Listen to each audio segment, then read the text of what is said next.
Mm-hmm. You didn't arrive with Mr. Clinton, did you? No, Mr. Clinton came on his own, I think. He did. Oh, Robin, really. As in the sense of getting here. Yes, of course. Oh, baby, who's your daddy? Who loves you? What about the problem of travelling nowadays, the airport security? Do you have It's a bit difficult now. You know, in the old days, it used to be, oh, get on the plane. Come on, get on the plane. Oh, what's that? Hold on. Oh, that's a gun. Okay, get on the plane. Now it's hardcore. You know, it's basically they take away everything from you. You know, first of all, if you're having meat on the plane, you don't have a knife because that could be a weapon. So it's like the quest for fireflight. You know? I'm sorry, sir. And they take away things like nail clippers because that could be turned into a weapon. What do they think? You're going to be going, open the cockpit door!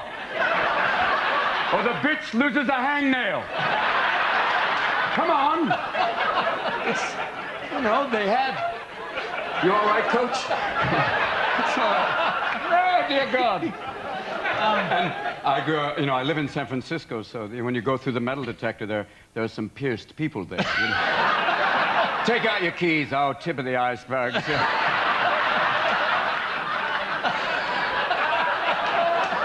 know, it's a bizarre thing. You know? When you see a girl with a pierced tongue, I asked this girl, I said, why did you pierce your tongue? And she said, it increases the sexual stimulation.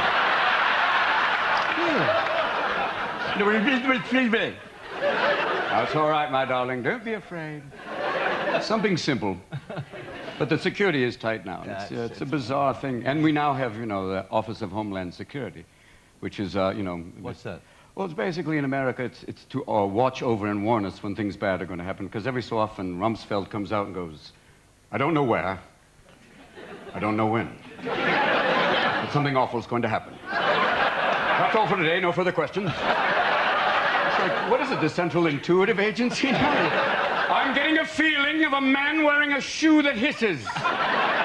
And well, all they've learned so far is what the FBI can share with us is beware of people who take flight school and are interested in takeoff and landing. Number one. Number two, anyone who gets on a plane with a shoe that goes... Warning, warning, you over there. And now people are wide awake on that. Used to be on the, you know, the red-eye flight. They would get on the plane, take whatever medication they couldn't, wake up in Russia going, this isn't Cleveland. And now they basically, everyone's wide awake looking for anyone ordering hummus.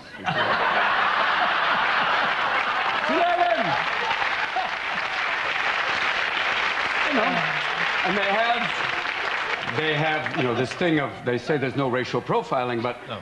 A little woman will come on, a sweet little southern stewardess, and go, ladies and gentlemen, before we get on flight 5, I just want to read off a list of names. These are random bag checks. These are totally random. And I'm just going to read off a list of names. Hassan bin Singh. Havam bin Laden. Judy Smith. 14 Arabs and a blonde, and every black man and every Hispanic man in the room is going, thank you, God. We're off the list now, sweet Lord Almighty. Gone away now. And it's always a difficult thing, because pilots are always, you know, the pilots used to come on with that whole Chuck Yeager rap where they go, hey, everybody, I've just had a few cocktails. Let's take this sucker down to the end of the runway and see what it'll do. Now they come on, they're very loving, and they go, hey, I love all of you. Stewardess comes out and goes, in case of a cabin seizure, a small Louisville slugger will fall from the ceiling. Grab with both hands, aim for the assailant's head, knees, and groin, and keep hitting. Well, basically, it's home defense, just like you had during World War II. Well, you mean Dad's Army? Yes, Dad's Army. Old men with a colostomy bag and a pitchfork. I captured Rudolph Hess personally. I threw my colostomy bag and covered him in shite. Go! Get out of that Fokker, and I'm talking about the plane. Go! Step away. Oh, God. Is it true? What? Is it true that Winston Churchill was sometimes so drunk that they had a guy from the BBC do some of his favorite speeches? That's apparently really? Been reported. Really? That's wonderful. The guy who did Winnie the Pooh. So he was going, we will fight him on the beaches, in the air, on the land. Eeyore and Tigger. But God bless her, you have Tony Blair now, sir. Yeah, we do. God bless. Indeed. And you are President Bush. Yes. God. Let's drink a full one. A mighty man. A mighty man. A mighty man, sir. Just don't ask him to spell. No. I love watching Bush watch Tony speak, because he's going, I can't spell most of those words. You just see him going, you know, some men are born great, some achieve greatness, some get it as a graduation gift. It's like, he's George II, the boy king. No one realizes. Let's now come to the purpose of your visit. The purpose of our visit, sir. It was, up until now, I think it was Billy Connolly who held the record for talking longest without a question prompting it. I think, well, I mean,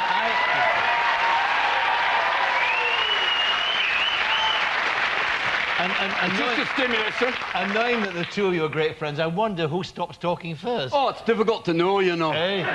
Once you get up there and there are people playing dead cats, you can't stop.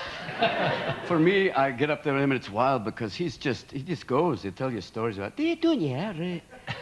And once I get off the plane in Scotland, I need subtitles. It's very hard.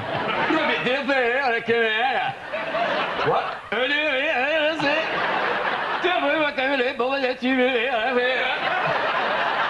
That's how they can invent golf. They could have a couple of Guinness, and then the next thing you know, here's my idea for a sport.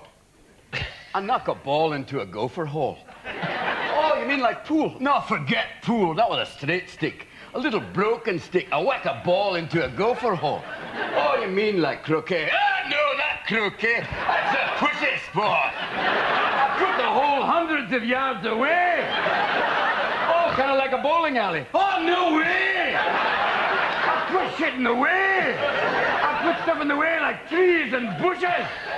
So you whack the ball, and you're sitting there whacking away, and you feel like you're going to have a stroke. That's what we'll call it, because every time you hit the ball, you think you're going to die. And right near the end, they'll put a nice flat bit with a tiny flag to give you hope. And I'll put a pool and a sandbox to grab your ball. Do you do this one time? Oh, no, 18 damn times! But The question is... the question. The first question. And that holds the record for the first question 20 minutes. in the middle of the interview. The producer's like... No, the question is... Edwina on line one. What is he doing now? You don't figure in the diaries, do you? The Edwina Curry diaries. Oh, the Edwina Curry. I hope not. And my transatlantic adventure, perhaps? Or Oh, something? an adventure weekend with Edwina Curry. It'd be nice. More like Wild Kingdom, really. I took off the beeper collar just long enough to find John again. Let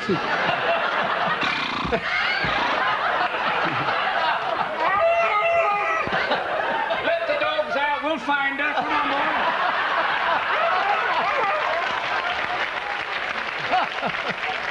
Come along. Let Edwina go now. Come on, tell her.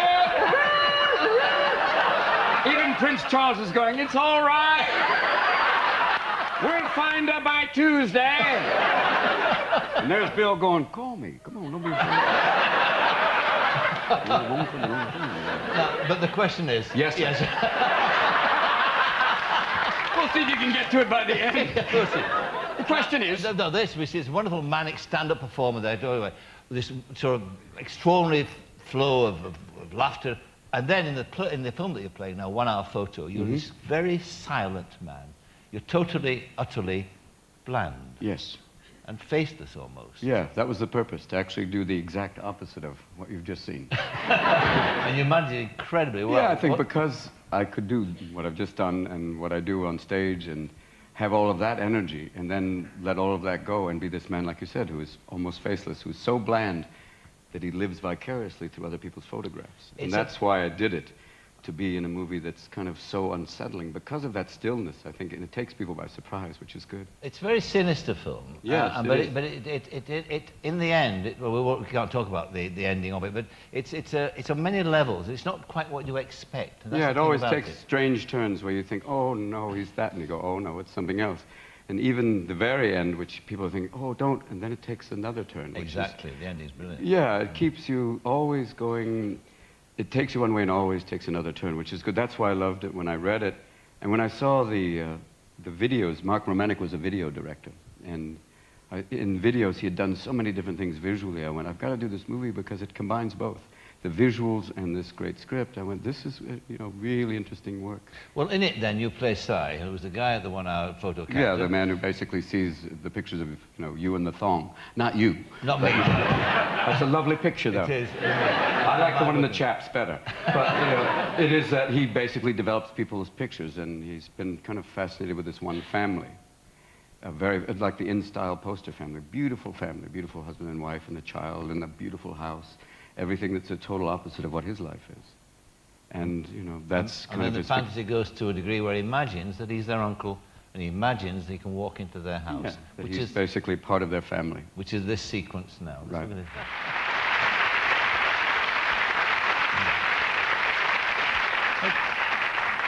It's about loneliness. It's about wanting to be remembered, too, isn't it?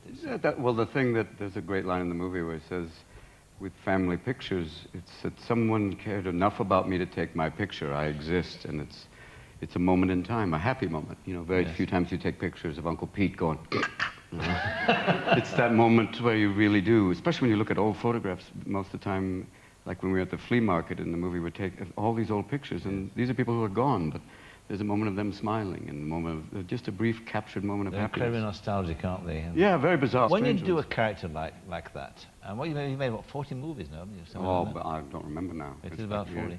That and Goodwill Humping. The adult versions of every movie you do. Yeah, like, but what's the key to it, to the part? In the sense that, I mean, some actors say it's the walk, some say it's the... I think it was the look. I think when you said that kind of blandness, to bland everything out. Started with the hair, taking all color out of the hair, making the face so bland and so neutral that literally one day I was walking through the store. He works in like a big Save Mart, and I disappeared, and then Mark went, that's what I want. I want him to blend in so that outside of that store, he's lost. He's like he's a fish or a chameleon going, what color do I become now? And that's why he would fantasize about someone else's life. You also did it for me, the shoes. A woman actually complimented me on my acting and said, thank you, but that was the sound man. Because the shoes have that kind of... Yeah. Like sort of, as if you're treading on some small furry animal. It was the walk combined with some small furry animal. What are you doing, dear? Don't be afraid, wear live fur. Don't wear fur. It's always strange, but yeah, that was part of it, the walk, the look. It all helps. I think it's kind of inside, and then the loneliness of a guy who's so isolated that he would think that pictures are the way to achieve another life. Yeah. Have you ever been lonely in your childhood? Were you lonely? Maybe. I was an only child, so yeah, for a long time it was just me and the puppet. But it was, it was a bit of an unusual time. People go, is that why you're so hairy, Romy? It was, an isolated child. It's a time delay thing where people go, oh. But it was, I could go back and use some of that as a sense memory of that. Talking about being hairy, you once said you were too furry to be a leading man. I was actually hit on by Coco the gorilla. Were you? She can sign, and it was amazing because they took me to meet her because it was part of this program to raise money for a new habitat. So she signs to her trainer, who's the blue-eyed simian, and I went, thank you. And then she signs to her trainer to do this. And I go, what is that? She wants you to lift your shirt. I lift my shirt, and she pinches both my nipples. And all of a sudden, I'm going, whoa, Missy wants to play. And then she grabs me by the hand and starts to take me in the back room, and the trainer's going, Coco, no. And the trainer's going, I can't help you. And all of a sudden, I think that it's like the crocodile hunter's going to walk out and go, oh, danger, danger, danger. She wants to bump uglies with him. Watch out, boys and girls. She's going to do the bone dance. Be careful. Going to be some interesting little babies this fall. But it was interesting. She hit on me. She was like grooming me, like, oh. It's hard when you have this much hair. I've seen mosquitoes take their own life. You just see them go,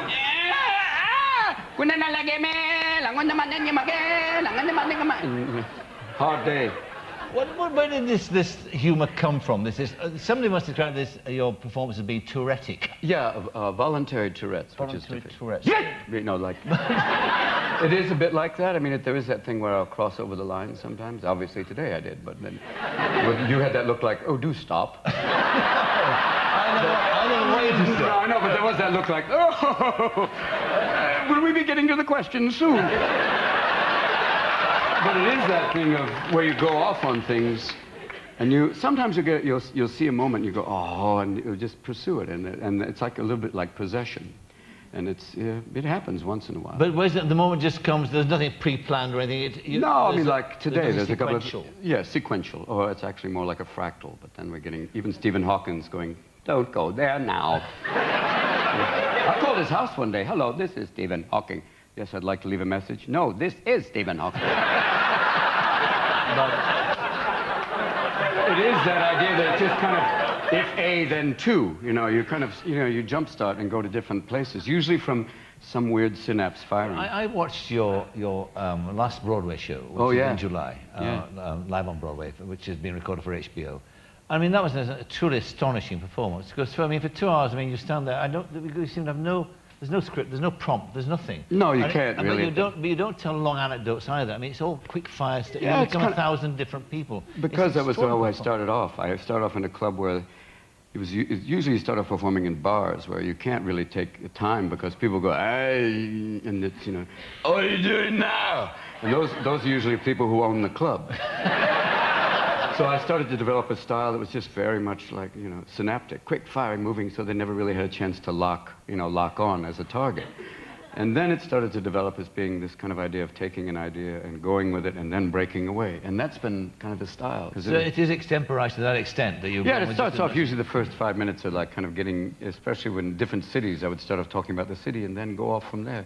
But you said in the research that your influences were, one or two, were English comics. Oh, yeah, Peter Sellers, amazingly Really? so. Yeah, I mean, in terms of comic acting, I think for me the best movie was, it doesn't get any better than Dr. Strangelove, because here's, all these distinct characters. I mean, besides Dr. Strangelove, which is the ultimate Henry Kissinger.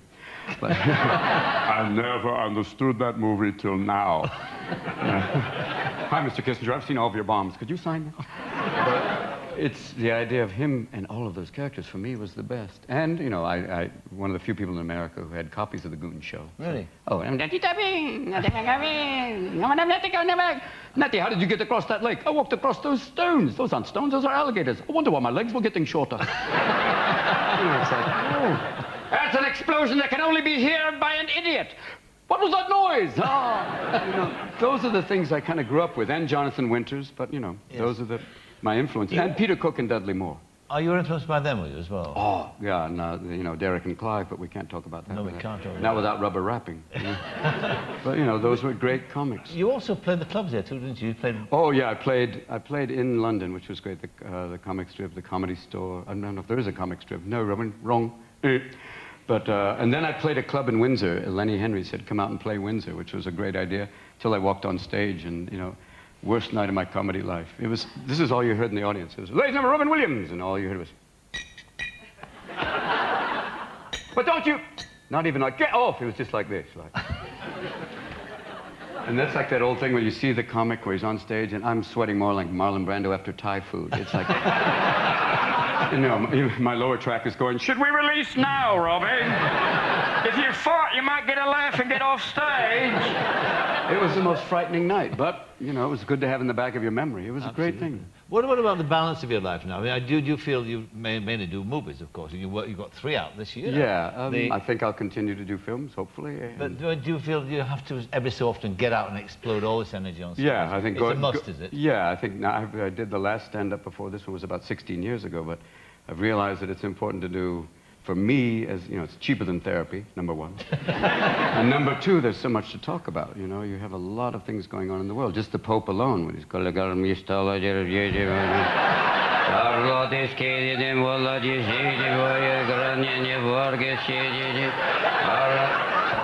always looks like he just wants to fart, and they keep pushing him around. And the guy behind him's going, I got your 6, no worry.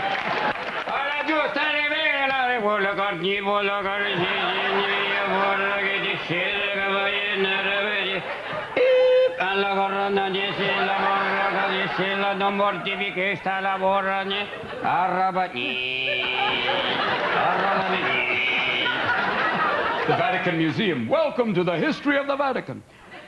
When he's going around, you ever see him in the Pope Mobile? I just want to put bingo balls in there.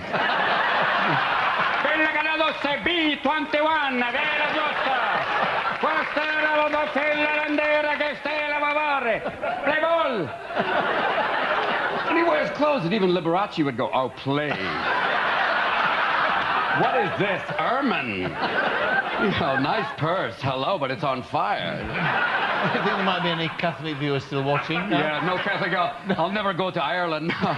Don't get off the plane. Yeah, don't get off in Rome. Two nuns that follow you going, I see him. You said that the laughter is better for therapy for you. Is it also, has it been an aphrodisiac? Oh, very much. Very much so. In the old days, oh, yes, sir. Nothing as close to an orgasm as laughter, sir. Really? Same face.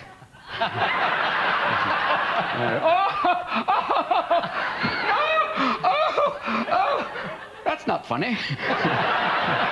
Oh, come on now. But I think, yeah, it helped a little. Is it the best medicine? Oh, I think so. It's an enema for the soul, really. I think it helps. I think it can really be a good thing to keep it kind of releases a great energy in people. You can talk about things that are quite sometimes painful and get across with comedy something that you couldn't talk just straight at, because people would go, oh, please don't talk about that.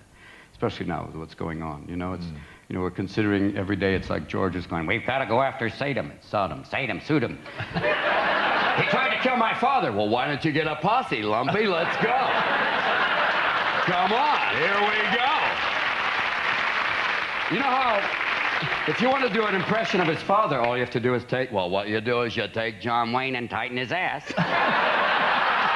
And there you have George W., the first. There he is. Not going to say it. Can't use. No syntax. What are you, Yoda? Come on. Yeah, friend, good. Yeah. None have economy bad. Good. Yeah. You know, I think it's, that's why I do comedy, just for the last few seconds, because it's like, all right, yeah, that was nice. You make a serious point. Serious Make points. You them can laugh. talk, well, you can dabble in them, you know. Dabble in them.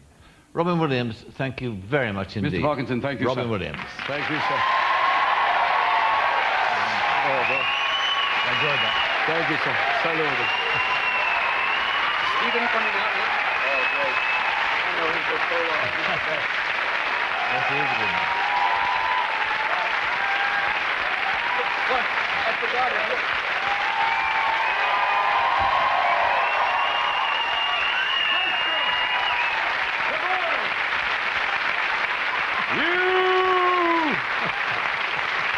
That crazy cuckoo we're building now.